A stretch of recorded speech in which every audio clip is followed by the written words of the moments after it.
Hello my dear friends and students, welcome to English Max. हम लोग SSC CGL की English का previous paper solve कर रहे हैं और आज करने जा रहे हैं हम लोग सेट नंबर 29 और ये है 25 जुलाई का जो 2023 में अभी हाल ही में 6 महीने पहले हुआ था उसका शिफ्ट 1 है। मतलब हुआ कि हम 24 तक वाले पूरे कर चुके हैं और अभी तक में 28 सेट लगा चुके हैं। अब बचा है 25 के ये 4 सेट हैं, आज एक हो ही जा रहा है, फिर 26 का होगा और 27 के 3 सेट हैं, 4 सेट नहीं है 27 वाले में 3 सेट है। ठीक है, तो करीब हम लोग पहुंच गए हैं। ये मतलब 2023 वाला ख़त्म ही करने जा रहे हैं। तो आपने पीडीएफ तो सॉल्व ही कर लिया होगा, पीडीएफ कहाँ मिलेगा ये सारी चीज़ें आपको पता हैं। तो चलिए देखते हैं कि आज आप लोगों के कितने क्वेश्चन सही हुए हैं और कितने गलत हुए हैं। जो गलत हुए हैं वो क्यों हुए हैं, उनकी जगह पर क्या होना चाहिए, उसका ठीक से एक्सप्लेनेशन क्या है, उसमें वोकैब वगैरह का भी जो मैटर आएगा वो निपटाते हुए हम लोग आगे बढ़ेंगे। तो टाइम ना वेस्ट करते हुए स्टार्ट करते हैं अपना डिस्कशन। और पहला क्वेश्चन आपकी स्क्रीन पर दिखाई दे रहा है और ये क्वेश्चन किसका है, वन वर्ड सब्स्टिट्यूशन का क्वेश्चन है। स्टेटमेंट दिया है कि someone who lives in solitude, कोई ऐसा व्यक्ति जो सॉलिट्यूड में रहता है। सॉलिट्यूड का मतलब क्या होता है, एकांत में रहता है, अकेले रहता है, परिवार से अलग। अच्छा, परिवार से अलग शहर में नहीं रहता या गांव में, परिवार से अलग कहीं मतलब अलग कुटिया उटिया बना करके कहीं रहता है, सन्यासी टाइप का है। सॉलिट्यूड में रहने का मतलब सन्यासी है, तपस्वी है, अलग रहता है, उसको हम लोग क्या कहते हैं, रेक्लूज कहते हैं। और वर्ड लेना चाहोगे, ठीक है, बिल्कुल जाहिर सी बात है, काहे नहीं चाहेंगे और वर्ड। तो एक वर्ड होता है हर्मिट, HERMIT। एक वर्ड होता है फ्रायर, FRIAR, फ्रायर मतलब भी होता है सन्यासी। और एक वर्ड ये दिया है रेक्लूज, रेक्लूज का मतलब होता है सन्यासी या तपस्वी जो घर छोड़कर कहीं चले जाते हैं, जंगलों में पहाड़ों पर तपस्या करते हैं। ठीक है ना, क्लियर हो गया। चलिए आगे बढ़ते हैं और जो इसके वर्ड्स हैं उनको हम लोग कर लेते हैं। मेट्रोपॉलिटन, मेट्रोपॉलिटन का मतलब क्या होता है, जो मेट्रो सिटीज़ में रहते हैं। जैसे जो 4 महानगर हैं हमारे, उनमें जो रहते हैं उनको मेट्रोपॉलिटन कहते हैं, मेट्रो सिटीज़ कहते हैं, महानगर पालिकाएँ होती हैं। रिफ्यूजी का मतलब शरणार्थी होता है। कॉस्मोपॉलिटन का मतलब होता है विश्व प्रेमी, जो पूरे विश्व को अपना परिवार मानता है, उसको कहते हैं। ठीक, अब आते हैं आपके नेक्स्ट क्वेश्चन पर, क्वेश्चन नंबर आपका 2। ठीक है, तो 2 में क्या है, आपको अरेंजमेंट करना। ABCD दिया हुआ है, एक सेंटेंस, एक पैराग्राफ के 4 पार्ट।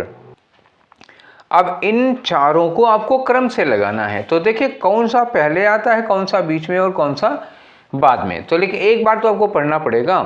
देखिए लिखा है लॉर्ड गणेशा, मतलब भगवान गणेश की बात हो रही है। द डिस्ट्रॉयर ऑफ ऑब्स्टैकल, जिन्हें विघ्न विनाशक, विघ्न मतलब बाधाएं, बाधाओं को विनाश करने वाले, संकट को दूर करने वाले कहा जाता है लॉर्ड गणेश।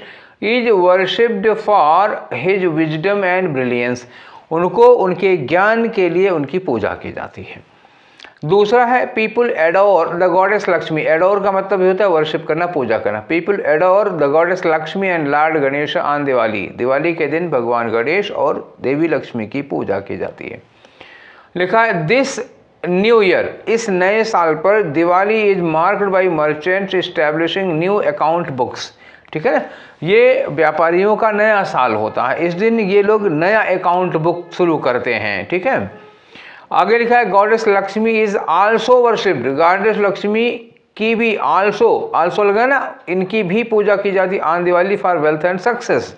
तो यहाँ पे आल्सो लगा है और लॉर्ड गणेश पहले लिखा है, तो इसका मतलब क्या हुआ, ए के बाद हमको डी लगाना पड़ेगा। ठीक है, ये बात तो हमारी पक्की हो गई कि ए के बाद क्या लगाना है, डी लगाना है।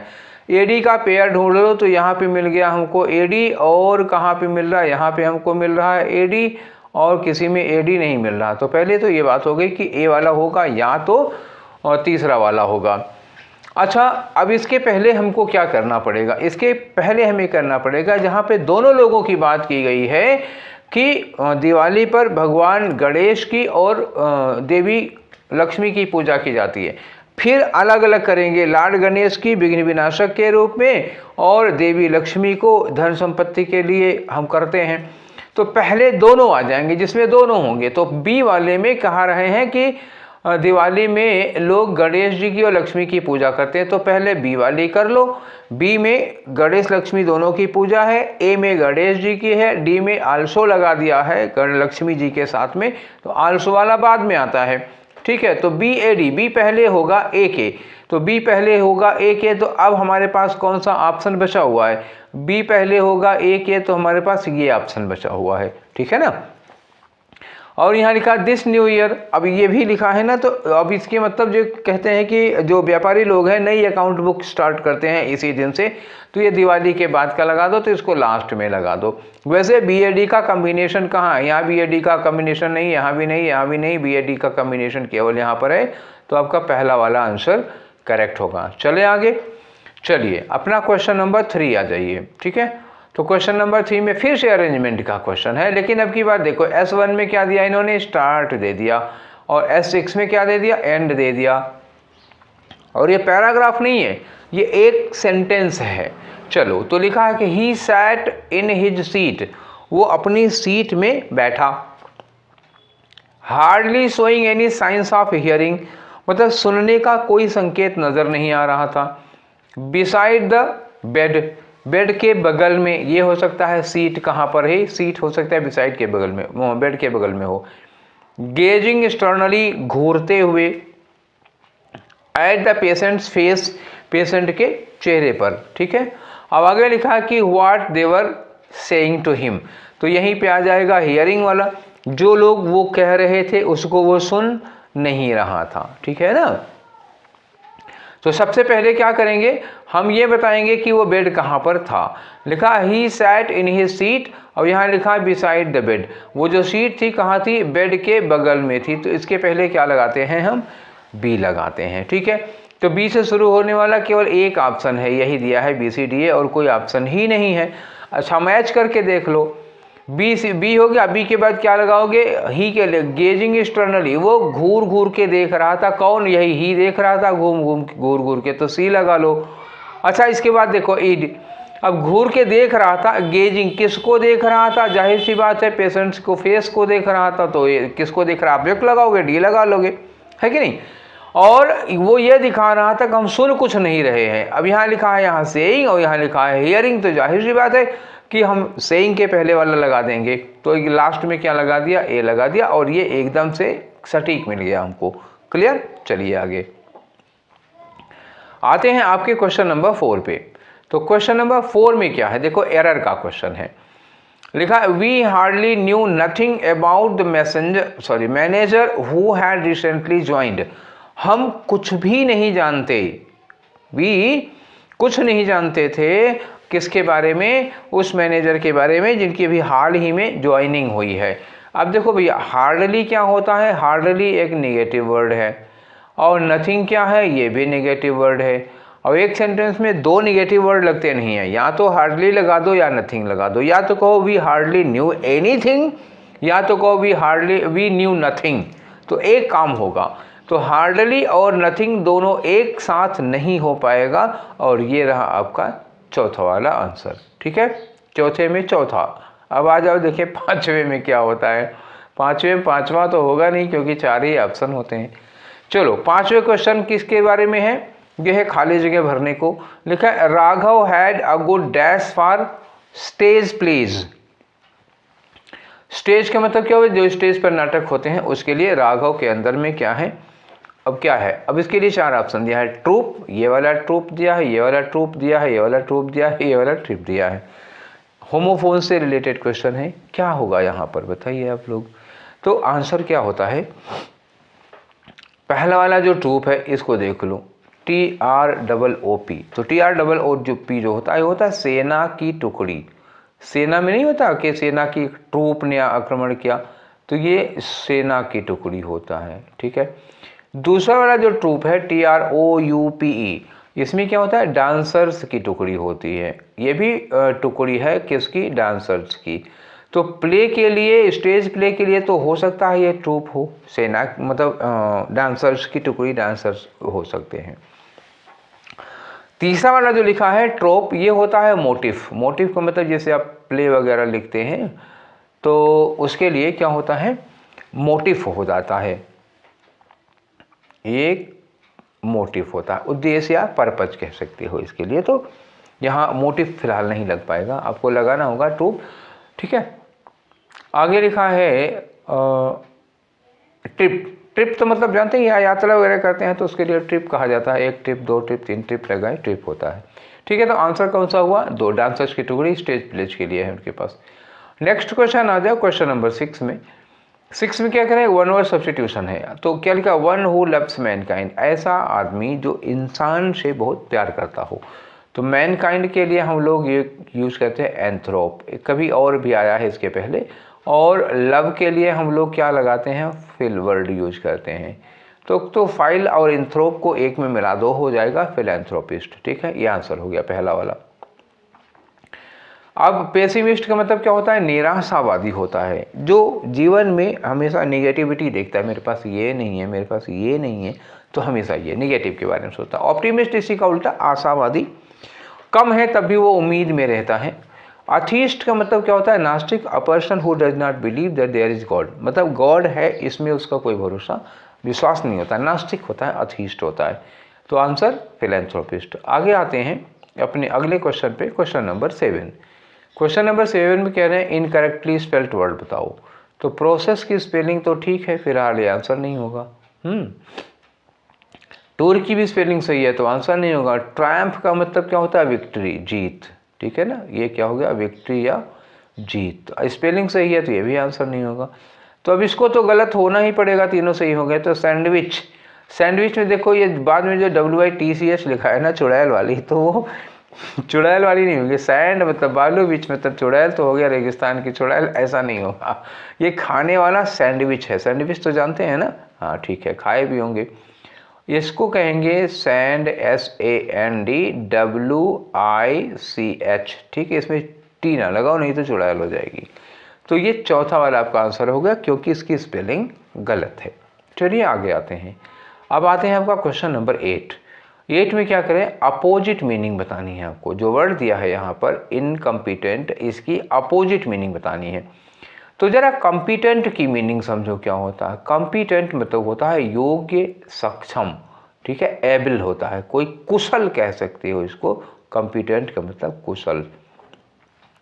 दूसरा वर्ड लेना चाहो, सुनो। कॉम्पिटेंट का और वर्ड क्या होगा? एबल हो जाएगा, स्किल्ड हो जाएगा, डेक्स्ट्रस हो जाएगा, प्रोफिशिएंट हो जाएगा, इफिशिएंट हो जाएगा। ठीक है, तो ये सारे वर्ड होते हैं सक्षम, योग्य, कार्यकुशल। इसके लिए अपोजिट क्या है इसका? इनकम्पिटेंट। इनकम्पिटेंट मतलब जो अयोग्य है, अकुशल है, जो सक्षम नहीं है। तो अपोजिट क्या होगा इसका? जो कुशल होगा। तो कुशल के लिए अभी मैंने क्या बोला था? डेक्स्ट्रस बोला था। डेक्स्ट्रस का मतलब होता है जो कोई काम करने में बहुत एक्सपर्ट होता है, कुशल होता है, स्किल्ड होता है, एबल होता है। ठीक, कॉम्पिटेंट, एफिशिएंट, प्रोफिशिएंट होता है। तो ये रहा इनकम्पिटेंट का आपका एंटोनिम। अच्छा, बाकी वर्ड जानना है आपको तो जान लीजिए। डिस्परेट का मतलब क्या होता है? होपलेस हो जाता है जब कोई आदमी, तो उसको हम कहते हैं डिस्परेट। डेक्स्ट्रस का आप समझ ही गए हैं। फोरलार्न, फोरलार्न का मतलब क्या होता है? जो आदमी एकदम अकेला पड़ जाता है, मतलब भीड़ है कयामत की फिर भी हम अकेले हैं। सैकड़ों की भीड़ में बैठा अपने आप को आदमी अकेला महसूस करे तो उसको क्या कहोगे? लोनली फीलिंग कर रहा है, फोरलार्न कहते हैं उसको। ठीक है, अकेला हो जाता है। होपलेस अब ये बताने की क्या ज़रूरत है, जान ही रहे हो। ठीक है, चलो आगे आते हैं। अगला क्वेश्चन करते हैं आपका, और क्वेश्चन नंबर 9 है। क्वेश्चन नंबर 9 में क्या है? इसी सेंटेंस को आप एक्टिव वॉइस में चेंज करिए। तो पहले देखो क्या लिखा हुआ है? विल हैव बीन लिखा हुआ है। ठीक है ना, विल हैव बीन में आप क्या करो? बीन को हटा दो और बाई द इंडियन गवर्नमेंट ये पहले कर दो, है कि नहीं? बाई चूंकि बाद में गया है, तो जो बाद में आता है बाई के साथ वो एक्टिव में सब्जेक्ट होता है।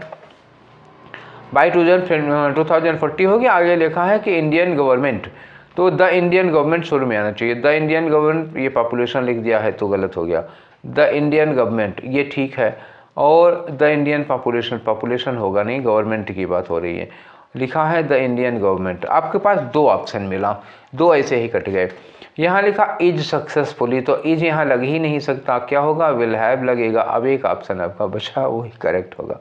ठीक है, चलें आगे, आगे बढ़ते हैं। क्वेश्चन नंबर आपका 10 है। तो क्वेश्चन नंबर 10 में देखो बच्चा पूछ क्या रहे हैं?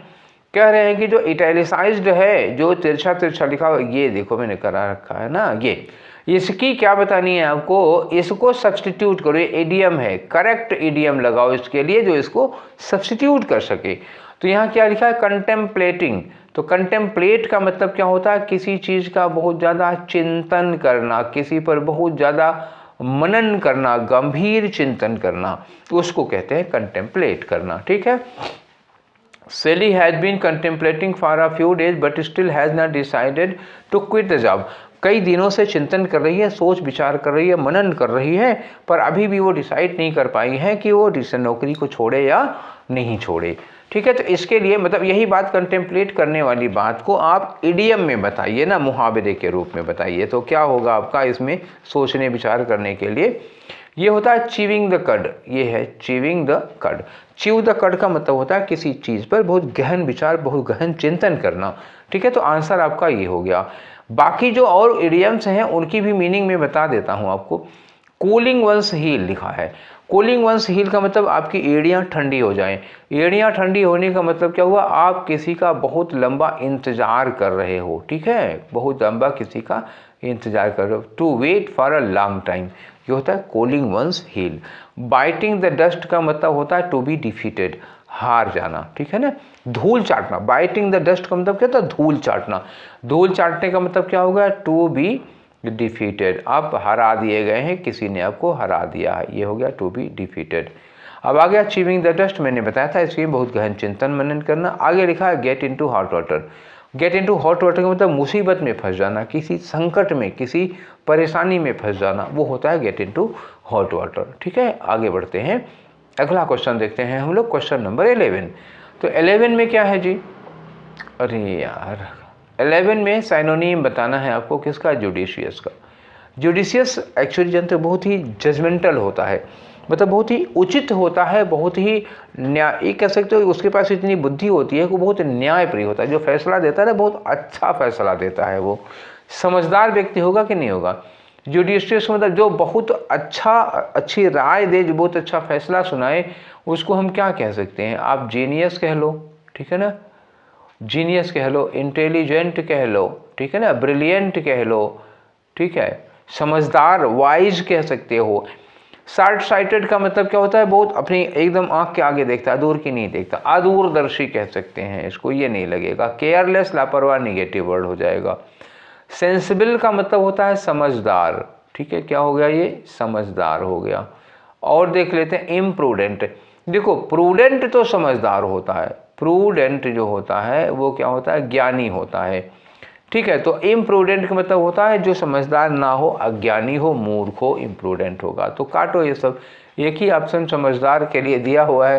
तो जुडिशियस का मतलब क्या होगा, समझदार, बाकी सारे वर्ड निगेटिव जा रहे हैं।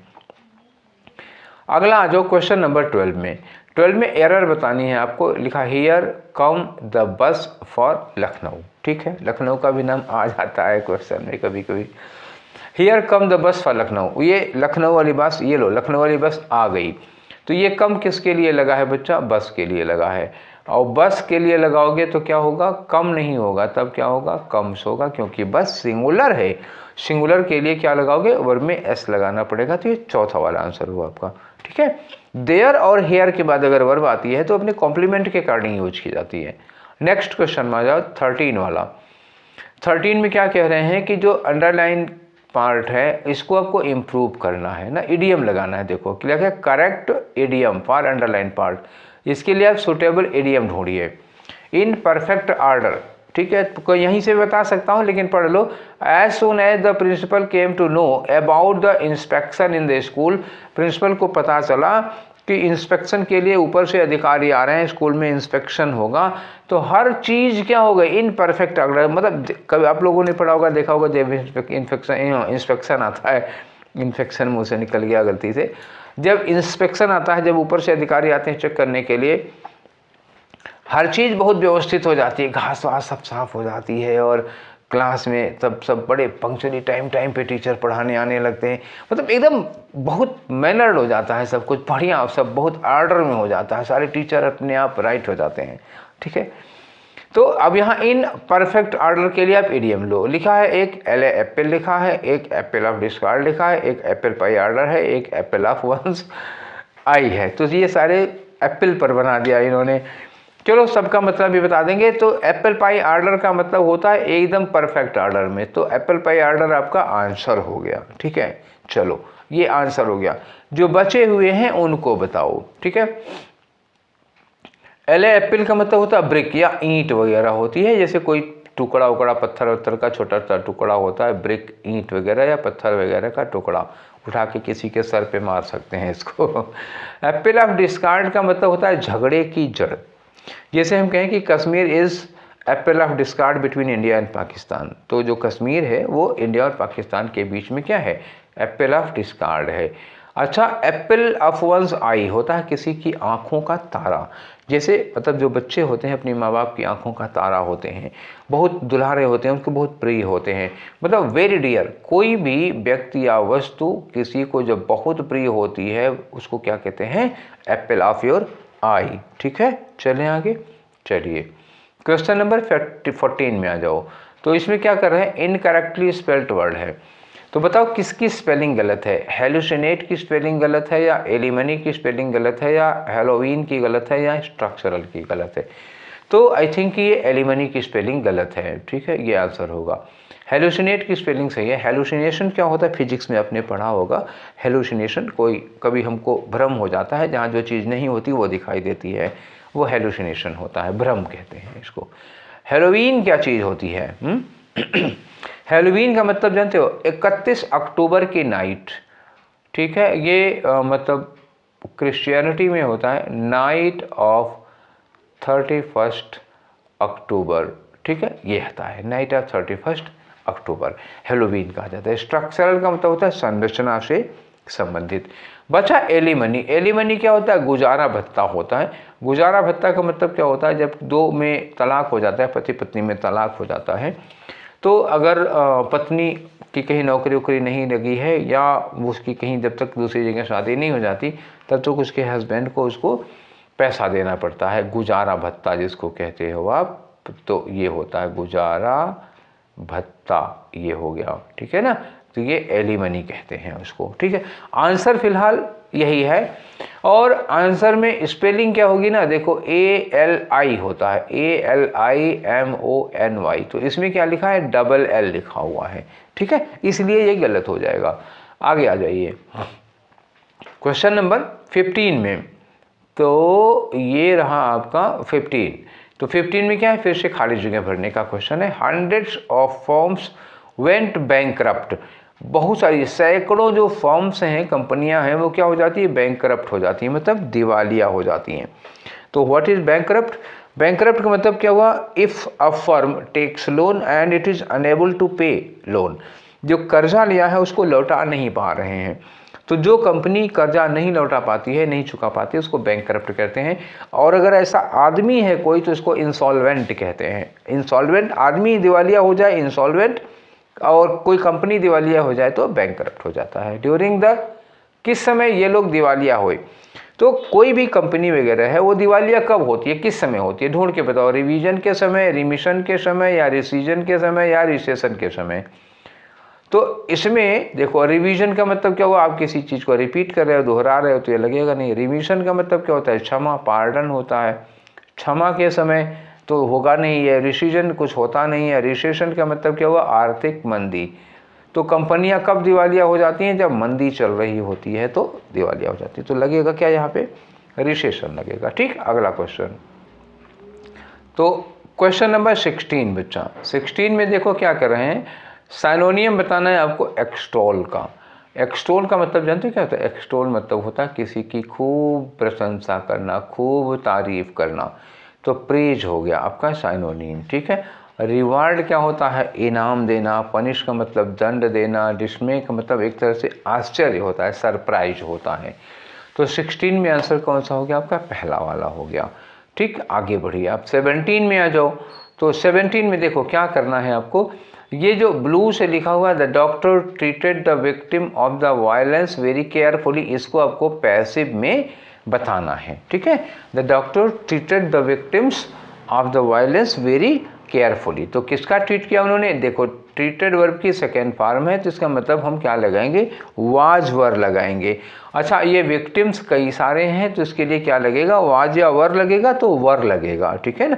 और लेकिन लिखना क्या होगा, विक्टिम्स ऑफ वायलेंस पूरा का पूरा लिखा जाएगा, केवल विक्टिम्स नहीं लिखा जाएगा, ठीक है। अच्छा पैसिव में बनाओगे तो अच्छा एक्टिव में जब डॉक्टर लिखा है तो पैसिव में तो डॉक्टर से स्टार्ट नहीं कर सकते हो, तो ये डॉक्टर शुरू में नहीं लगेगा, ये बिल्कुल गलत बात हो जाएगी। ठीक है, विक्टिम्स से शुरू होगा, तो यहाँ लिखा है विक्टिम्स वर ट्रीटेड और यहाँ लिखा है victims of the violence were treated. मैंने कहा था विक्टिम्स के साथ वायलेंस लगा रहेगा, केवल विक्टिम्स नहीं होगा, और इन्होंने पूरा का पूरा वायलेंस खा लिया तो ये लगेगा नहीं। फिर आपका पास क्या होगा, तीसरा answer, the victims of violence were treated very carefully by the doctor. ठीक है, चलिए आगे चलते हैं। अब आते हैं क्वेश्चन नंबर 18 में आपके। तो 18 में क्या करना है आपको, फिर से खाली जगह भरने का क्वेश्चन है। दिया है कि which dash do you usually take to reach your office. अपने ऑफिस पहुंचने के लिए यूजुअली आप कौन सा रास्ता अपनाते हो, तो रास्ते के लिए यहाँ पर वर्ड लगाना है। फिर यही होमोफोन्स का क्वेश्चन है ये। तो रूड का मतलब क्या होता है, जो असभ्य, अनसिविलाइज्ड, इलमैनर्ड होता है, जो अनकल्चर्ड होता है। ठीक है ना, जो बहुत ही मतलब रूड मतलब अक्खड़ टाइप का, अकड़ू टाइप का होता है। ठीक है, तो ये तो लगेगा नहीं।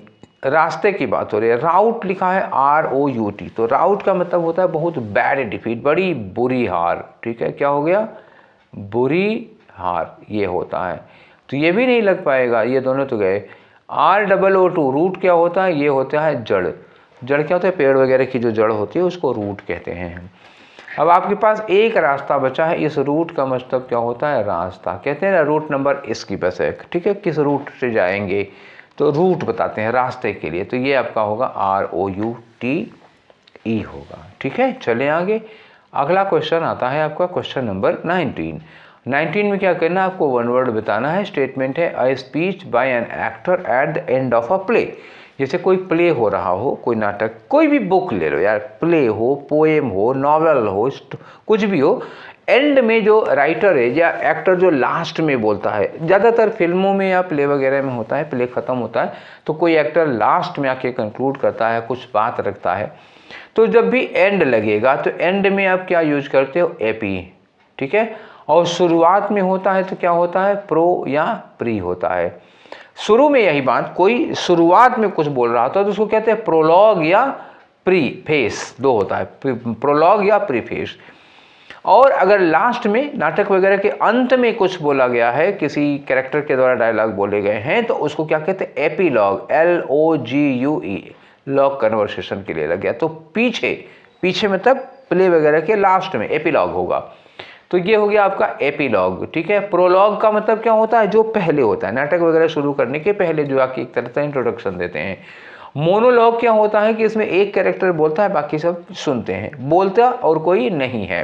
ठीक है, मोनोलॉग में one character speaks and audience only listen, audience do not interrupt, do not talk, वो ऑडियंस बोलती नहीं है। ऑडियंस में भी प्रेजेंट और एब्सेंट, वो प्रेजेंट भी हो सकती है, एब्सेंट भी हो सकती है, ये मोनोलॉग होता है। ठीक है ना, और डुओलॉग का मतलब क्या होता है, जिसमें दो लोग बोलते हैं। ठीक है, मतलब ऑडियंस और जो उसका स्पीकर लिसनर है, दोनों बातचीत करते हैं, तो आपसी कन्वर्सेशन डुओलॉग होता है। डायलॉग इसको समझ सकते हो, जिसको डायलॉग बोलते हो। ठीक है, यहाँ हो गया एपीलॉग। आगे आ जाओ, क्वेश्चन नंबर 20 आपका। तो ये रहा आपका क्वेश्चन नंबर 20। देखो इसमें क्या कह रहे हैं कि इसमें भी आपको वन वर्ड बताना है, authors explanatory remarks at the beginning of the book. अभी इसके पहले मैंने क्या बोला था कि जब कोई कैरेक्टर, जब कोई एक्टर प्ले के लास्ट में कुछ बोलता है तो उसको एपीलॉग बोलते हैं। इसी समय मैंने बताया था कि जब शुरू में कुछ बोला जाता है, राइटर कुछ डिस्क्लेमर लिखता है, राइटर कुछ उसके बारे में लिखता है, तो हम क्या कहते हैं, उसको प्रोलॉग कहते हैं, या हम उसको क्या कहते हैं, प्रीफेस कहते हैं। वही वाला क्वेश्चन देखो आ गया, प्रीफेस होता है वो। बायोग्राफी किसी की जीवनी होती है, बिब्लियोग्राफी क्या होती है, किन किन किताबों से देख करके आपने, किन किन किताबों से मैटर लेके आपने इसको लिखा है, वो किताबों की सूची होती है, संदर्भ ग्रंथ सूची होती है। और फॉरवर्ड क्या होता है, प्राकथन होता है। ठीक है ना, चलिए अब ये फॉरवर्ड की स्पेलिंग भी गलत है ना, यहाँ पे इसमें होगा FORWORD होगा ना, तो फॉरवर्ड होता है। क्लियर, चलिए आगे बढ़ते हैं। नेक्स्ट क्वेश्चन आपका है 21 से लेकर के 25 तक का। ठीक, क्या कहानी है इसमें देखो क्वेश्चन आ नहीं पाया है तो आपको पैराग्राफ मैंने एक जगह दे दिया है, क्वेश्चन इससे आगे मिलेंगे, पढ़ लेते हैं। चेंजेस टू अर्थ्स क्लाइमेट, जो हमारी अर्थ के क्लाइमेट में चेंजेज आ रहे हैं। Changes to earth's climate driven by increased dash of heat trapping greenhouse gases. मतलब बढ़ी मात्रा में, यही हो गया ना, इंक्रीज्ड क्या हो गया, बढ़ी हुई मात्रा में। किसकी बढ़ी हुई मात्रा है, heat trapping greenhouse gases की, तो इनकी मात्रा बढ़ी जा रही। तो इंक्रीज्ड यहाँ पे अमाउंट, क्वांटिटी कुछ इस तरह से लगाएंगे। ये जो चेंजेज हैं अर्थ के क्लाइमेट में वो क्या है, are already having widespread effects on the environment, ये पहले से ही हमारे एनवायरनमेंट पर बहुत दूरगामी, वाइड स्प्रेड मतलब बहुत व्यापक असर डाल रहे हैं। श्रिंकिंग ऑफ ग्लेशियर्स, अब वो इफेक्ट क्या है, श्रिंकिंग ऑफ ग्लेशियर, ग्लेशियर्स क्या हो रहे हैं, पिघल रहे हैं, आइस शीट्स पिघल रही हैं, occurrence of shifts in lower plant blooming times, जो फ्लावर हैं, फ्लावर और प्लांट में जो ब्लूमिंग टाइम होता है उनमें जो फूल लगने का समय होता है, ये चेंज होता जा रहा है, ठीक है, etcetera are creating an overall dash in the natural ecosystem. तो ये जो हमारा प्रकृति का इकोसिस्टम है, पारिस्थितिकी है, इस पर बहुत ज़्यादा इफेक्ट डाल रहा है। तो यहाँ कहा जाए एन ओवरऑल, यहाँ पे इफेक्ट डाल सकते हो। कंडीशंस, जो स्थितियां हैं, like the rise in sea level, समुद्र के स्तर में, जल स्तर में राइज हो रही है, ये समुद्र का जल स्तर ऊपर की ओर उठता जा रहा है। साल्ट वाटर इंट्रूजन, जो साल्ट वाटर है, नमक ये वाला है, वो इंट्रूड हो रहा है। Have advance to the point, इतना ज़्यादा एडवांस हो गया है कि where whole dash have had to relocate, मतलब वहाँ फिर से उसको रिलोकेट किया जा सकता है। वाइल प्रोट्रैक्टेड ड्रॉट्स, जो सूखे हैं, अकाल हैं, are putting people at risk. Protracted का मतलब होता है लंबे समय तक अकाल पड़ रहा है, जो सूखा है वो ज़्यादा समय तक पड़ रहा है, इससे लोग किस पे आ रहे हैं, एट रिस्क ऑफ डैश। तो बहुत ज़्यादा सूखा या अकाल होगा तो लोग भुखमरी के कगार पे आ जाएंगे, स्टारवेशन, हंगर के कगार पे आ जाएंगे। तो यहाँ एट रिस्क ऑफ या हंगर, भुखमरी, इस तरह का कोई वर्ड आएगा। The effects of human caused global warming, human caused का मतलब वो ग्लोबल वार्मिंग जिसका जिम्मेदार इंसान है। आप एसी चला रहे हैं, कितनी कारें चल रही हैं, मुझे तो लगता है सड़क पर अब साइकिल से ज़्यादा मोटरसाइकिल है, मोटरसाइकिलों से ज़्यादा कारें हैं। और इत्तेफाक देखिए कि एक ही जगह पर, अब मैं आप लोगों का 15 सेकेंड दूंगा या 30 सेकेंड लगेगा। ऐसा देखा गया है कि एक ही घर के 4 लोग किसी शादी में, पार्टी में जा रहे हैं तो वो 4 कारें लेके जाते हैं, जबकि एक कार में चारों लोग जा सकते हैं, लेकिन क्या करेंगे, 4 लोग अपनी अपनी कार लेके जाएंगे। तो ये सब क्या है, यही नासमझी है, ठीक है। ग्लोबल वार्मिंग पे आप लोग डिस्कशन करोगे, तो जब आप क्लाइमेट पे, ग्लोबल वार्मिंग पे, ग्रीन हाउस गैसेस पे डिस्कशन करते हैं तो ये लोग जानते हो, मतलब एसयूवी गाड़ियों में, एयर कंडीशनर एसयूवी गाड़ियों में आएंगे और 2-2 टन की 10 एसी लगी होंगी जिस कमरे में ये लोग डिस्कशन करते हैं ग्लोबल वार्मिंग का। तो कैसे ग्लोबल वार्मिंग कम होगी, कैसे आप कम कर पाएंगे? एसी कमरों में 2-2 टन के 10 एसी लगाए बैठे हैं जिस हॉल में ये ग्लोबल वार्मिंग पर डिस्कशन कर रहे हैं। तो क्या होगा, अरे कहीं बाग में जाके बैठो ना, बाग में पेड़ों के नीचे बैठ के ग्लोबल वार्मिंग पर डिस्कशन करो, वहाँ समझ में आएगा आपको। एसी कमरों में बैठ के नहीं, एसयूवी गाड़ियों से आके नहीं कर पाएंगे आप उस पर डिस्कशन। खैर छोड़ो, चलिए हम लोग अपनी बात करते हैं, पढ़ रहे थे जो the effect of human caused global warming, जो ह्यूमन कॉज्ड ग्लोबल वार्मिंग है, जो इंसानों ने ग्लोबल वार्मिंग, अभी मैं बता रहा था जिसके कारण हो रहा है, are dash for people alive today and will worsen, मतलब ये जो आज जीवित लोग हैं उनके लिए तो खतरनाक है ही, और विल वर्सन का मतलब सिचुएशन और बुरी होती जा रही है as long as human keep feeding greenhouse gases into the atmosphere. ठीक, क्लियर हो गई बात। चलिए अब हम लोग बढ़ते हैं, एक एक करके इसको भरते चलेंगे। तो पहले वाले एक पिलर के लिए क्या लगाओगे, एक बार पढ़ के देखो।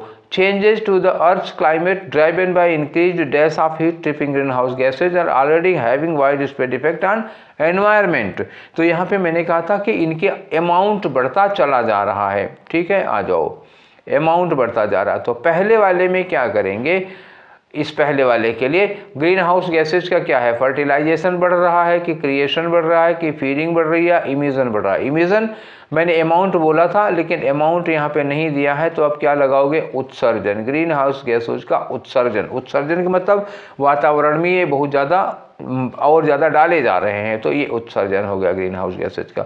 यहाँ ज़्यादा सुटेबल वर्ड क्या होगा, emission, green house gases emission हो जाए, कार्बन इमिशन होता है, ठीक है, तो ये इमिशन लगा। दूसरे वाले नंबर पे आ जाए हम लोग, दूसरे में क्या करना है बच्चा, तो फिर से वही पैराग्राफ चलना पड़ेगा हमको ना। तो ये लो, दूसरे वाले फिलर में आ जाओ। Shrinking of glaciers and ice sheets, occurrence of shifts, ठीक है, इन फ्लावर प्लांट ब्लूमिंग, इन सब में जो चेंजेस आ रहे हैं, are creating an overall dash in natural ecosystem. ये क्रिएट कर रहे हैं एक overall dash in natural ecosystem. तो ये पूरे नेचुरल इकोसिस्टम में ओवरऑल क्या क्रिएट कर रहे हैं, ध्यान दीजिएगा। नेचुरल इकोसिस्टम में ओवरऑल क्या क्रिएट कर रहे हैं? डिस्पोर्डेंस क्रिएट कर रहे हैं, इम्बैलेंस क्रिएट कर रहे हैं, क्रिएटिविटी क्रिएट कर रहे हैं, या हंगर क्रिएट कर रहे हैं। तो इसमें क्या होगा? इम्बैलेंस। इम्बैलेंस मतलब असंतुलन क्रिएट कर रहे हैं, जो बैलेंस है वो आपका बिगड़ता जा रहा है। अच्छा, इन डिस्पोर्डेंट का मतलब होता है होपलेस, ये आदमी होता है। होपलेस क्रिएट कर रहे हैं, नहीं, होपलेस एडजेक्टिव है। होपलेसनेस में ये वातावरण में क्या कर रहे हैं ना, उसमें तो इम्बैलेंस कर रहे हैं ना, उसमें बैलेंस बिगड़ रहा है, संतुलन बिगाड़ रहे हैं जो गैसों का है, ठीक है। तीसरे में आ जाओ, तीसरा वाला जो फिलर है हमारा, तो फिर एक बार यहाँ पढ़ना पड़ेगा आपको। देखिए, conditions like the rise in sea level, समुद्र के स्तर में राइज हो जा रहा है, साल्ट वाटर इंट्रूजन हो रहा है, ये सारी चीज़ें क्या have advance to the point where whole dash have had to relocate, जहाँ पर whole dash have had to relocate. Whole क्या बताओ? Whole mobs have to relocate, या होल कम्युनिटीज, या होल कंडीशंस, या whole people have to relocate? बताओ 23 में क्या लगाओगे? तो होल कम्युनिटीज लगाओगे आप, पीपल नहीं। पीपल के लिए क्या लगाते आप? आल लगा होता तो हम लगाते आल पीपल। यहाँ पे क्या लगाना पड़ेगा? Whole community. मोब्स नहीं होगा, ये मोब में होल नहीं लगा पाओगे आप, होल कंडीशंस भी नहीं होगा। कम्युनिटीज होता है, जितनी भी कम्युनिटीज हैं वो सारी की सारी कम्युनिटी, मतलब पूरे के पूरे जो इंसान है सबके लिए असर डाल रहा है, ठीक है। चलिए आगे आते हैं, आपका नेक्स्ट क्वेश्चन आ रहा है, पहले हम यहाँ से पढ़ के तो देखिए। होल यहाँ लिखा है कम्युनिटीज, हैव लगा हुआ ना, तो कम्युनिटीज प्लूरल में लगाना पड़ेगा। हैव एट रिलिक्विड while protracted droughts are putting people at risk. देखो, जब लगातार कंटिन्यूअस अकाल पड़ेगा, ड्रॉट्स आएंगे, सूखे पड़ेंगे, तो वो ये लोगों को क्या रखेगा? At the risk of dash. तो लोगों को डैश के रिस्क पे, मतलब भुखमरी के रिस्क पे आ जाओगे। तो देखो हमारा वर्ड मिलता है कि नहीं मिलता है। लगातार अकाल है, लोगों को डैश के रिस्क पर लगा दिया है इन्होंने। तो फेमाइन, फेमाइन का मतलब अकाल होगा, ये तो हो सकता है लगातार रूखा सूखा पड़ेगा तो अकाल आ सकता है ना। तो 24 का फर्स्ट हो जाएगा। तो लगातार सूखा पड़ेगा तो प्रेगनेंसी का कगार होगा नहीं, ना सर्जरी का होगा, ना ओवर पॉपुलेशन का। सूखा पड़ने से ओवर पॉपुलेशन की प्रॉब्लम नहीं आएगी, बल्कि क्या आएगी? फेमाइन की प्रॉब्लम आएगी, अकाल की प्रॉब्लम आएगी, ठीक है। नेक्स्ट 5 वाले में आ जाओ।